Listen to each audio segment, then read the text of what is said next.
നമസ്കാരം എല്ലാ കുട്ടികൾക്കും ഗിരീഷ് സാറാണ്. നമ്മൾ ഫിസിക്സിൻ്റെ ആദ്യത്തെ ചാപ്റ്റർ യൂണിറ്റ്സ് ആൻഡ് മെഷർമെൻറ്റ്സിനകത്ത് ഫസ്റ്റ് സെഷൻ കഴിഞ്ഞു. അതായത് ഡയമെൻഷൻസ് എന്ന് പറയുന്നതാണ് ഇന്ന് നമ്മൾ പഠിക്കാൻ പോകുന്നത്. ഈ ചാപ്റ്ററിൻ്റെ ഏറ്റവും ഇമ്പോർട്ടൻ്റ് ആണ്. ഈ ഡയമെൻഷൻ പഠിച്ചാൽ മാത്രമേ നിങ്ങൾക്ക് വളരെ ഈസി ആയിട്ട് ഈ ചാപ്റ്ററിൽ നിന്ന് ഫുൾ മാർക്ക് സ്കോർ ചെയ്യും. എന്നിട്ട് നമുക്ക് ഡയമെൻഷൻസിലോട്ട് പോകാം. എന്നിട്ട് ഞാൻ ഡയമെൻഷൻസ് നിങ്ങളൊന്ന് എഴുതി പഠിപ്പിക്കാം. ഓക്കെ, നിങ്ങളൊന്ന് ശ്രദ്ധിച്ചിരുന്നാൽ മതി. ഡയമെൻഷൻസ് നിങ്ങളൊന്ന് ഓരോന്നും കഴിയുമ്പോൾ ഒന്ന് എഴുതി പഠിച്ചാൽ ആദ്യം നമുക്ക് വളരെ സിമ്പിളായിട്ട് തോന്നും, അവസാനം വരെ നമുക്ക് സിമ്പിളായിട്ട് തോന്നും. അതുപോലെ പഠിച്ചാൽ മതി. Number 1 mass. മാസിൻ്റെ ഡയമെൻഷൻ ആദ്യത്തെ ലെറ്റർ തന്നെയാണ് ക്യാപിറ്റൽ M. Number 2 length. അതെന്താണ്? Capital L. അപ്പോൾ നിങ്ങൾ വിചാരിക്കും എന്ത് എളുപ്പമാണെന്നിരിക്കും അല്ലേ? എളുപ്പമാണ്. Time capital T. ഇതാണ് ഡയമെൻഷൻ്റെ ഒരു ഫോർമാറ്റ്. MLT ഫോം എന്ന് പറയും. MLT form. ഓക്കെ, അടുത്ത നാലാമത്തെ ടെമ്പറേച്ചർ. ടെമ്പറേച്ചറിൻ്റെ സ്റ്റാൻഡേർഡ് യൂണിറ്റ് കെൽവിൻ ആയതുകൊണ്ട് നമ്മൾ K എന്നാണ് അതിൻ്റെ ഡയമെൻഷൻ. 5 electric current. ഇലക്ട്രിക് കറണ്ടിൻ്റെ സ്റ്റാൻഡേർഡ് യൂണിറ്റ് ആംബിയർ ആണ്. ഡിനോട്ട് ചെയ്യുന്ന ലെറ്റർ I ആണ്, ക്യാപിറ്റൽ I. അതാണ് അതിൻ്റെ ഡയമെൻഷൻ. സ്റ്റാൻഡേർഡ് യൂണിറ്റ് ആംബിയർ ആയതുകൊണ്ട് ക്യാപിറ്റൽ A എന്ന് കൊടുക്കാം, I അല്ലെങ്കിൽ A. ഇപ്പോൾ 5 എണ്ണം ആയില്ലേ? ഈ 5 എണ്ണം ക്ലിയർ അല്ലേ നിങ്ങൾക്ക്? നോക്കി, മാസിൻ്റെ ഡയമെൻഷൻ M ആണ്, ലെങ്തിൻ്റെ ഡയമെൻഷൻ L ആണ്, ടൈമിൻ്റെ ഡയമെൻഷൻ T ആണ്, ടെമ്പറേച്ചറിൻ്റെ ഡയമെൻഷൻ K ആണ്, ഇലക്ട്രിക് കറണ്ട് I അല്ലെങ്കിൽ A ആണ്. അടുത്തത് ആറാമത്തത് ഏരിയ. ഏരിയ എന്ന് പറഞ്ഞാൽ വളരെ സിമ്പിളായിട്ട് ലെങ്ത് ഇൻറ്റു ബ്രെഡ്ത്ത് എന്നാണ്. നമ്മൾ നോക്കി, ഏരിയ A എന്ന് എഴുതുന്നു. ലെങ്ത് എന്ന് പറയുന്നതിൻ്റെ ഡയമെൻഷൻ നമുക്കറിയാം L ആണ്. ബ്രെഡ്ത്ത് എന്ന് പറഞ്ഞാൽ വീതി എന്ന് പറഞ്ഞാൽ ലെങ്ത് തന്നെയാണ്. അതായത് L into L. L into L എന്ന് പറഞ്ഞാൽ എന്താണ്? L സ്ക്വയർ എന്നാണ്. ചില സ്കൂളിൽ ഇങ്ങനെ പഠിപ്പിക്കും, m⁻⁴ L സ്ക്വയർ T⁻�0 എന്നിട്ടൊരു ബ്രാക്കറ്റൊക്കെ ഇടും. ഇങ്ങനെ. ഇത് തെറ്റാണെന്ന് വെച്ചാൽ തെറ്റൊന്നുമല്ല. ഇങ്ങനെ എഴുതിയാലും ഫുൾ മാർക്ക് കിട്ടും, ഇങ്ങനെ എഴുതിയാലും മാർക്ക് കിട്ടും. കാരണം ഇതെന്ന് പറയാനുള്ള കാരണം a⁻�0 എന്ന് പറഞ്ഞാൽ 1 ആണ്. അന്നേരം T⁻�0യും 1 ആണ്. അന്നേരം 1 ഇൻറ്റു 1 ഇൻറ്റു L സ്ക്വയർ എന്ന് പറഞ്ഞാൽ L സ്ക്വയർ. അതാണ് L സ്ക്വയർ വന്നത്. മനസ്സിലായോ? ഇനി അടുത്ത ഏഴാമത്തെ വോളിയം. വോളിയം എന്ന് പറഞ്ഞാൽ length into breadth into height എന്നാണ്, അല്ലെങ്കിൽ തിക്നെസ് എന്ന് എഴുതിയാലും ശരിയാണ്. അന്നേരം V= ലെങ്തിൻ്റെ L ആണ്, ബ്രെഡ്ത്ത് എന്ന് പറഞ്ഞാൽ ഒരു ലെങ്ത് തന്നെയാണ്, ഹൈറ്റ് എന്ന് പറഞ്ഞാൽ ഒരു ലെങ്ത് തന്നെയാണ്.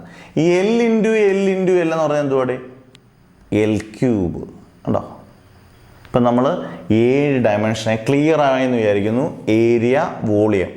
അടുത്ത എട്ടാമത്തെ ഡെൻസിറ്റി. ഡെൻസിറ്റി എന്ന് പറഞ്ഞാൽ മാസ് ബൈ വോളിയം ആണ്. ഇനി നിങ്ങൾ ശ്രദ്ധിച്ചിരിക്കണം. മാസിൻ്റെ M ആണ്, ക്യാപിറ്റൽ. ബൈ വോളിയത്തിൻ്റെ എന്തുവാണ്?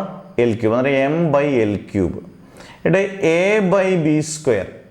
B² മുകളിൽ പോയാൽ AB⁻⁻² എന്ന് എഴുതാം. അതായത് പ്ലസ് ആയിട്ടുള്ളത് മുകളിൽ പോയാൽ മൈനസും, മൈനസ് ആയിട്ടുള്ളത് മുകളിൽ പോയാൽ പ്ലസ്സും ആണ്.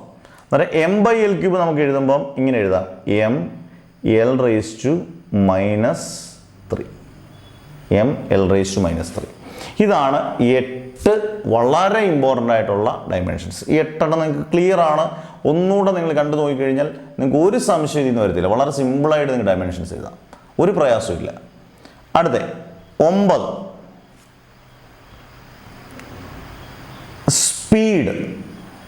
ഇത് ശ്രദ്ധിച്ചോണം, ഇതിന് ഒരു ഇമ്പോർട്ടൻസ് ഉള്ള. സ്പീഡ് എന്ന് പറഞ്ഞാൽ ഇക്വേഷൻ ഇതാണ്, ഡിസ്റ്റൻസ് ബൈ ടൈം. ഓക്കെ, അന്നേരം speed = distance by time. Speed = distance എന്ന് പറഞ്ഞാൽ ഇപ്പം ഇവിടെ മുതൽ ഇവിടെ വരെയുള്ള ഡിസ്റ്റൻസ് പറഞ്ഞാൽ ലെങ്ത് തന്നെ. അന്നേരം ലെങ്തിൻ്റെ ഡയമെൻഷൻ എന്തുവാ? L. ബൈ ടൈമിൻ്റെ എന്തുവാ? T. ഇവിടെ വെറും T എന്ന് പറഞ്ഞാൽ T⁻⁴ എന്നാണ്. T⁻⁴ മുകളിൽ പോയാൽ എന്ത് വരും? ടി റേസ് ടു -1 പോസിറ്റീവ് ആയിട്ടുള്ള മുകളിൽ പോയാൽ നെഗറ്റീവ് എന്നല്ലേ പറഞ്ഞത് എൽ ടി റേസ് ടു -1. അതായത് സ്പീഡിൻ്റെ ഡയമെൻഷൻ എന്തുവാ എൽ ടി റേസ് ടു -1. അങ്ങനെയാണെങ്കിൽ വെലോസിറ്റി എന്ന് പറഞ്ഞാൽ എന്താണ്? വെലോസിറ്റി എന്ന് പറഞ്ഞാൽ ഡിസ്പ്ലേസ്മെൻറ്റ് ബൈ ടൈം.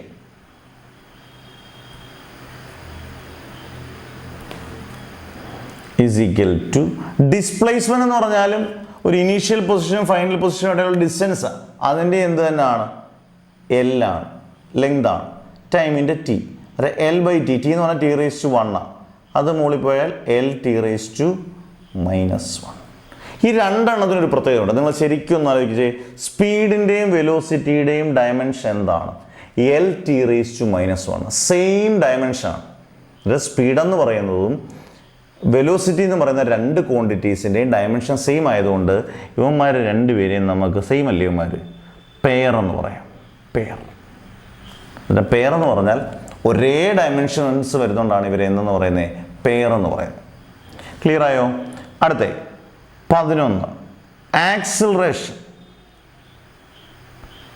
ഇതെല്ലാം ഇനി ഓരോ അറിഞ്ഞാൽ മാത്രമേ നമുക്ക് മുന്നോട്ട് പോകാൻ പറ്റത്തുള്ളൂ.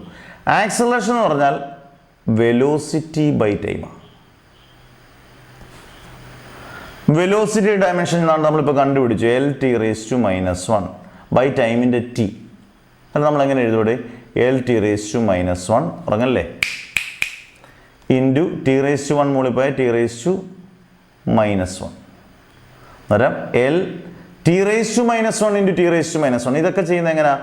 A raise to M into A raise to N എന്ന് പറഞ്ഞാൽ A raise to M plus N. T raise to -1 into T raise to -1 എന്ന് പറഞ്ഞാൽ ടി റേസ് ടു -1 പ്ലസ് -1 എന്ന് പറഞ്ഞാൽ -1. -1 -2. എന്നൊരു ആക്സലറേഷൻ്റെ dimension L T raise to -2. ഇങ്ങനെ ഓർത്തിരിക്കാമെങ്കിൽ നല്ലതാണ്. ഇക്വേഷൻ ഓർത്തിരിക്കണമെന്നില്ല. പക്ഷേ ഇങ്ങനെ പഠിച്ചാൽ നമ്മൾ മറക്കത്തില്ല. ഇപ്പം നമ്മൾ എത്ര എണ്ണമായി? 11 ഡയമെൻഷൻ. അടുത്തത് 12 മൊമെൻറ്റം. മൊമെൻറ്റം എന്ന് പറയുന്നത് mass into velocity. Mass into velocity. Momentum is equal to മാസിൻ്റെ ഡയമെൻഷൻ എന്താണ്? എം. വെലോസിറ്റി ഡയമെൻഷൻ എന്താണ്? L T raise to -1. എന്നാണ് കഴിഞ്ഞു. M L T raise to -1. എന്നാൽ വെലോസിറ്റി ഡയമെൻഷൻ നമുക്ക് അറിഞ്ഞാൽ മാത്രമേ ഇങ്ങോട്ട് സബ്സ്റ്റിറ്റ്യൂട്ട് ചെയ്ത് കിട്ടത്തുള്ളൂ. അത്രയേ ഉള്ളൂ. വളരെ സിമ്പിളാണ്. അടുത്ത 13. ഈ 13ാമത്തെ ഫോഴ്സ് വളരെ വളരെ ഇമ്പോർട്ടൻ്റ് ആണ്. കാരണം ഒരുപാടിടത്ത് റിപ്പീറ്റ് ചെയ്യുന്നതാണ് ഫോഴ്സ്. ഇപ്പോൾ പ്രഷർ എന്ന് പറഞ്ഞാൽ ഫോഴ്സ് ബൈ ഏരിയ, വർക്ക് എന്ന് പറഞ്ഞാൽ ഫോഴ്സ് ഇൻറ്റു ഡിസ്പ്ലേസ്മെൻറ്റ്. അവിടെ എല്ലാം ഫോഴ്സ് വരുന്നുണ്ട്. കാരണം ഫോഴ്സ് ഇതിനകത്ത് ഡയമെൻഷനകത്ത് ഏറ്റവും ഇമ്പോർട്ടൻ്റ് ആയിട്ടൊരു ഡയമെൻഷൻ. ഫോഴ്സ് എന്ന് പറയുന്നത് നമ്മുടെ ന്യൂട്ടൻ്റെ സെക്കൻഡ് ലോ അനുസരിച്ച് F is equal to M എന്ന് പഠിച്ചിട്ടില്ലേ? Mass into acceleration. അങ്ങനെ force is equal to mass into acceleration അല്ലേ? അന്നേരം മാസിൻ്റെ എം, ആക്സലറേഷൻ എന്താണ്?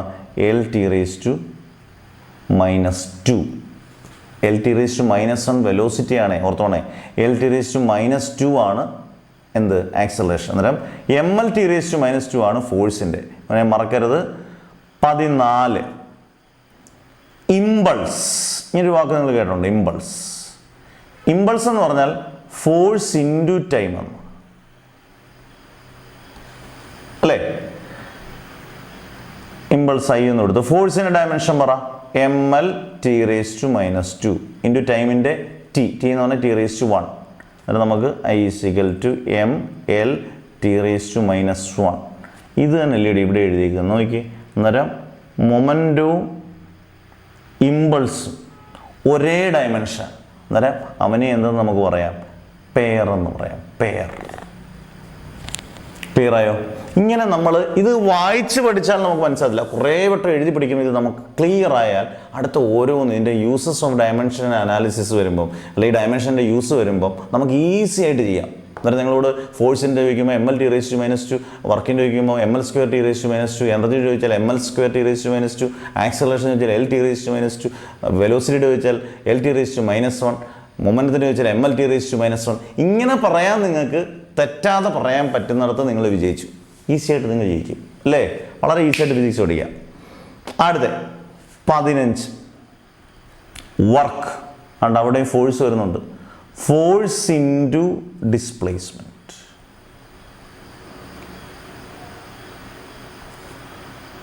W ഈക്വൽ ടു ഫോഴ്സിൻ്റെ ഡയമെൻഷൻ പറഞ്ഞേടെ m(L(T)⁻² into displacement L. W equal to m. L into L എന്തുവാണ്? L² T⁻². അന്നേരം വർക്കിൻ്റെ ഡയമെൻഷൻ എന്ന് പറയുന്നത് mL² T⁻².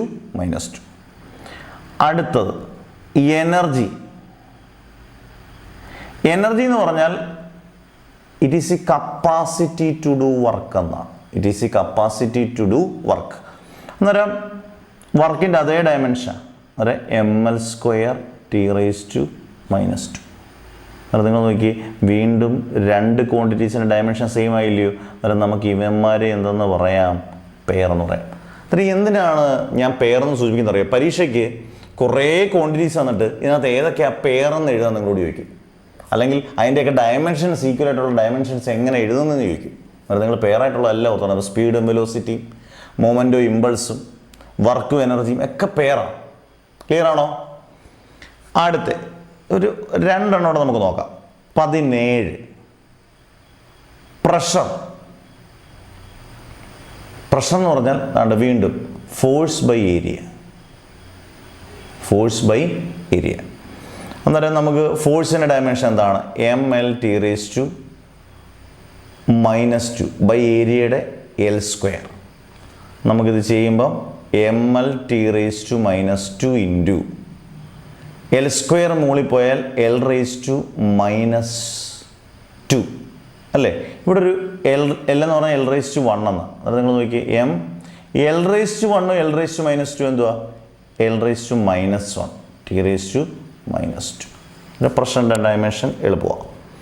ഇനി ഞാനൊരു 2-3 നിങ്ങൾക്ക് ഹോംവർക്ക് തരാം. അതാണ്ട് ഇത് ഡയമെൻഷൻ എല്ലാം ഇവിടെ എഴുതിയിട്ടുണ്ട്. ഹോംവർക്ക് എന്ന് പറയുന്നത് നിങ്ങൾ ഇതാണ്ടേ ഇക്വേഷനൊക്കെ ഞാൻ പറഞ്ഞുതരാം. 18 പവർ നിങ്ങളൊന്ന് കണ്ടുപിടിക്കണം. പവർ എന്ന് പറഞ്ഞാൽ വർക്ക് ബൈ ടൈമാണ്. നിങ്ങൾക്കുള്ള വർക്കാണ്, ഹോംവർക്കാണ്. പവർ എന്ന് പറഞ്ഞാൽ വർക്കിൻ്റെ ഡയമെൻഷൻ അറിയാം. അതുകൊണ്ട് ഇവിടെ എഴുതിയിട്ടുണ്ട്. വർക്ക് ബൈ ടൈമിൻ്റെ T എന്ന് കൊടുത്ത് ചെയ്യുക. ഓക്കെ. പിന്നെ വേറൊരെണ്ണം 19 വേവ് ലെങ്ത്. അത് വളരെ സിമ്പിളാണ്. വേവ് ലെങ്ത് എന്ന് പറഞ്ഞാൽ ഡിസ്റ്റൻസ് എന്ന് പറഞ്ഞാൽ ലെങ്താണ്. അതായത് അതിൻ്റെ ഡയമെൻഷൻ ഊഹിക്കാവുന്നേ ഉള്ളൂ. പിന്നെ ഒരെണ്ണം ഞാനിപ്പോൾ അങ്ങ് പറയാം. ആംഗിൾ എന്ന് പറഞ്ഞാൽ ആർക്ക് ബൈ റേഡിയസ്. ഇതൊരു പ്രത്യേകതയുള്ളതാണ് കേട്ടോ, ഇവനെ നമ്മൾ വിടരുത്. ആംഗിൾ എന്ന് പറഞ്ഞാൽ ആർക്ക് ബൈ റേഡിയസാണ്. റേഡിയസ് നമുക്ക് ലെങ്ത് ആയിട്ട് എടുക്കാം, ആർക്കിന് ഡയമെൻഷൻ ഒന്നുമില്ല. അതുകൊണ്ട് ആംഗിളിൻ്റെ പ്രത്യേകത ആംഗിൾ ഹാസ് നോ ഡയമെൻഷൻ. അതായത് ഡയമെൻഷൻ ഇല്ലാത്ത ക്വാണ്ടിറ്റി ഉണ്ടോയെന്ന് ചോദിച്ചാൽ ഉണ്ട്. അതിനകത്തൊരു ക്വാണ്ടിറ്റിയാണ് ആംഗിൾ. സ്ട്രെയിൻ എന്ന് പറഞ്ഞ് വീണ്ടും ഒരു ക്വാണ്ടിറ്റി നിങ്ങൾ പറയും. നമ്പേഴ്സിനൊന്നും ഡയമെൻഷൻ ഇല്ല. 1, 2, 3, 1/2, 1/3, 1/4 ഇങ്ങനെയുള്ളതൊന്നും നമുക്ക് ഡയമെൻഷൻസ് ഇല്ല. Trigonometry ratio sine theta, cos theta, tan theta, cosec theta, sec theta, cot theta ഇതിനൊന്നും എന്തില്ല? ഡയമെൻഷൻസ് ഇല്ല. ഡയമെൻഷൻസ് ഇല്ലാത്ത ക്വാണ്ടിറ്റീസും പെയർ ആകും. ഇപ്പം ആംഗിളും ഇങ്ങനെ ഒരു വാക്കുണ്ട് സ്ട്രെയിൻ, ഇതിന് നോൺ ഡയമെൻഷൻ. അത് ഡയമെൻഷൻ ഇല്ലാത്ത രണ്ടെണ്ണവും നമുക്ക് എന്തെന്നാക്കാം? പെയർ ആക്കാം. പെയർ. അന്നേരം ഡയമെൻഷൻസ് നന്നായിട്ട് പഠിക്കുക. എന്നിട്ട് ഈ 2 ഡയമെൻഷൻസ് നിങ്ങളൊന്ന് എഴുതുക. പവറിൻ്റെ ഡയമെൻഷൻ എന്താണ്? വേവ് ലെങ്തിൻ്റെ ഡയമെൻഷൻ എന്താണ്? ഒന്ന് വേവ് ലെങ്ത് എന്ന് പറഞ്ഞാൽ ഡിസ്റ്റൻസ് ആണ്. ഡിസ്റ്റൻസ് എന്ന് പറഞ്ഞാൽ ലെങ്ത് ആണ്. ഡയമെൻഷൻ ഒറ്റ ഞൊടിയിടയിൽ എഴുതണം. അന്നേരം ഇത് നല്ലപോലെ പഠിച്ചാൽ നമുക്ക് ഇനി അങ്ങോട്ട് പോകുന്ന യൂസസ് വളരെ സിമ്പിളായിരിക്കും. 6-7 മാർക്ക് ഈ ചാപ്റ്ററിന്. 7 മാർക്ക് എന്ന് പറഞ്ഞാൽ ചില്ലറ കാര്യമില്ല, നമുക്ക് വളരെ ഈസി ആയിട്ട് നേടാം. അന്നേരം നല്ലപോലെ പഠിക്കുക, നല്ല മാർക്ക് കിട്ടട്ടെ എന്ന് പ്രാർത്ഥിച്ചുകൊണ്ട് മാഷ് നിർത്തുന്നു. Never ever give up.